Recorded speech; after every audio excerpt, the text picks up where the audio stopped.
Hi, I'm David Derrick, head of story on Strange World with Lissa Tryman. This scene was the first scene in the film, The Ballad of Jaeger Clade. This version was cut from the film, but there is a version that did make it.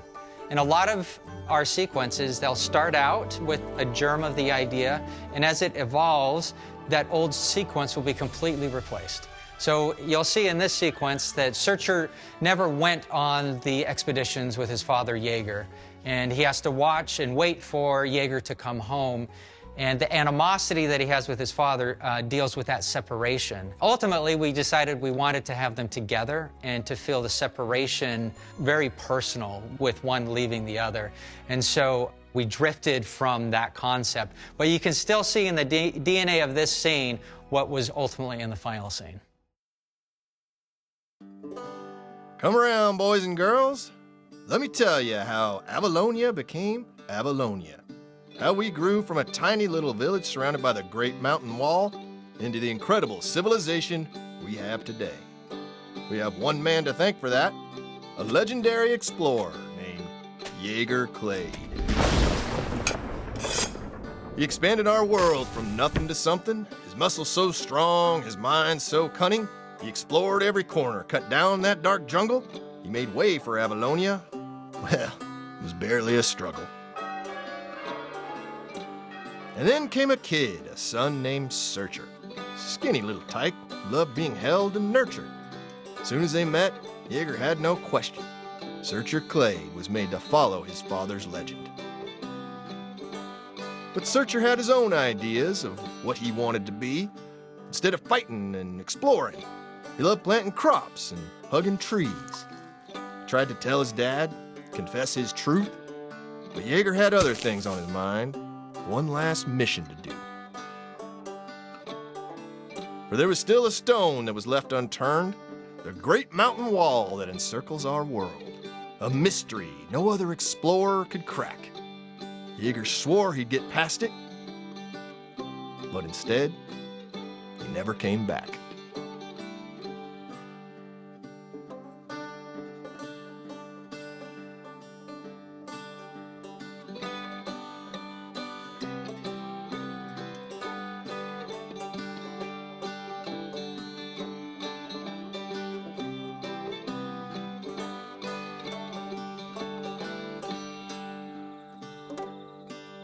I vow to never be like you.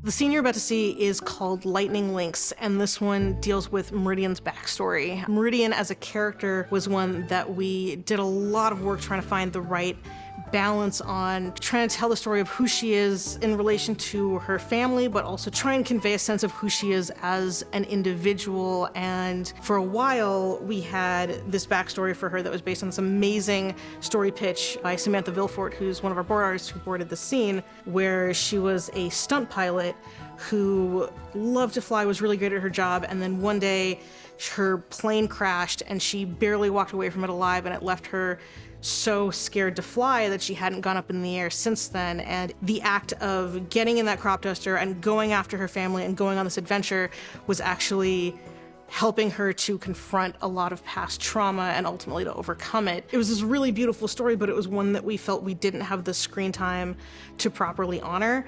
So ultimately, this scene wound up getting cut, but I think it's a really great one. It shows Meridian and Callisto, who are two great characters, getting to interact with each other and kind of start to form a friendship of their own. So I hope you enjoy it. Ethan! Ethan! Ethan! What the? What? Ah! Whoa! Whoa! Ah!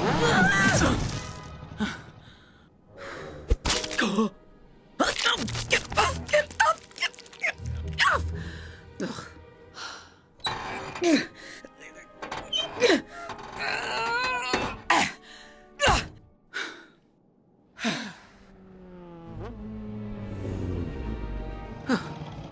Dorian Mall, what are you doing out here?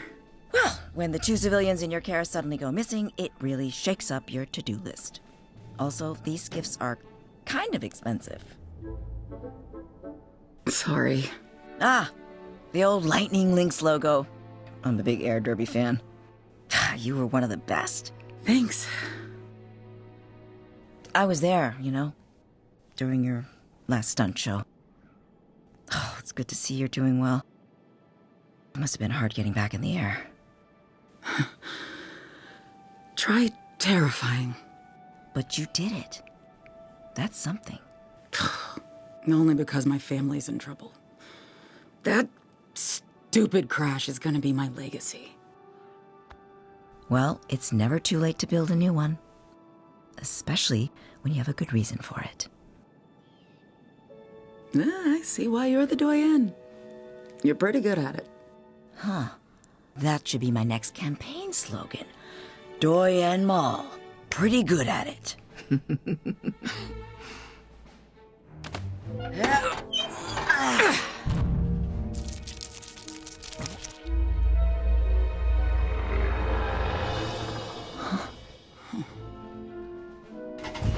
Okay, let's go retrieve your family. Faster we find them, faster we get back to saving Pando.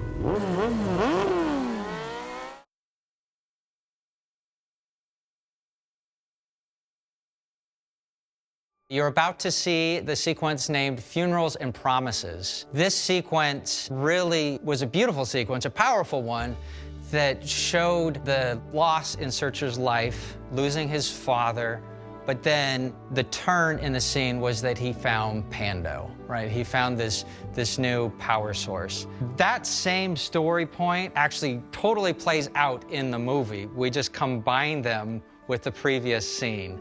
And so you find with a lot of these sequences, they don't need their own sequence. And this was an example of a story trying many different versions. And ultimately, we decided it would be better if Searcher actually feels this loss personally, seeing his dad leave and choosing to go the other way. This sequence was storyboarded by Jeff Snow and Chris Yore. Enjoy their fabulous work.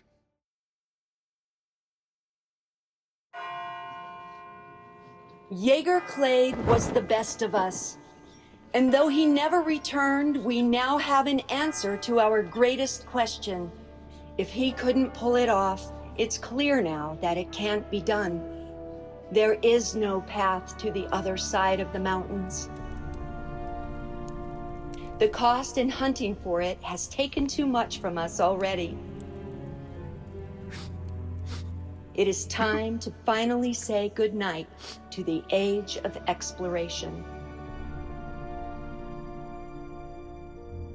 Instead of looking outward for Avalonia's future, we will now look inward.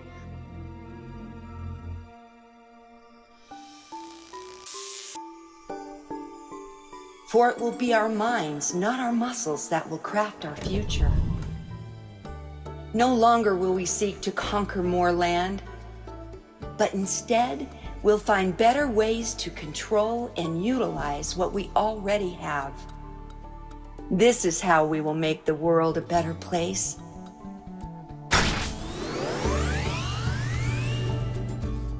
This is our new beginning. Our destiny is not beyond the mountains.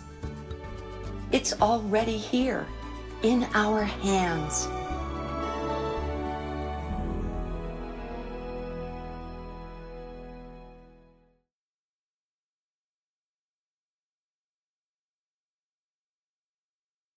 Hello, my name is Lissa Tryman. I was one of 2 heads of story on this film. The scene we're about to see is called Searcher and Ethan. It would have taken place at the end of the first act. It's after Callisto has come in and told Searcher, Pando is in trouble, it's dying, we need you to come on this expedition to save it. Ethan wants to come with Searcher. Searcher says no way. Ethan gets upset and storms up to his room. We have always had some version of this scene in the film. You'll see it in the final version, a scene where Searcher and Ethan have this real heart-to-heart where Searcher talks about his childhood and how difficult it was to be the son of the great, the one, the only Jaeger Clade. Tenny Isakanian boarded this scene for us. It was really heartbreaking to have to cut it and move it because she brought such great character and emotion to this version of the scene. But where it was for pacing, we really just wanted Searcher to get on that ship and go off on this adventure, and so we had to move it earlier. But it's a really beautiful scene, and I hope you enjoy it.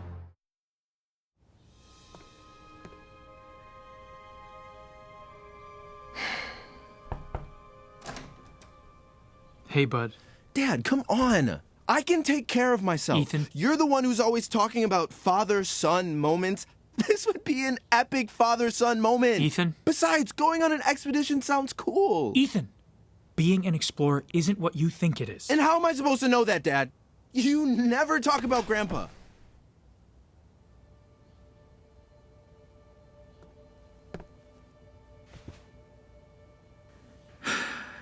I never talk about him because we didn't have a great relationship.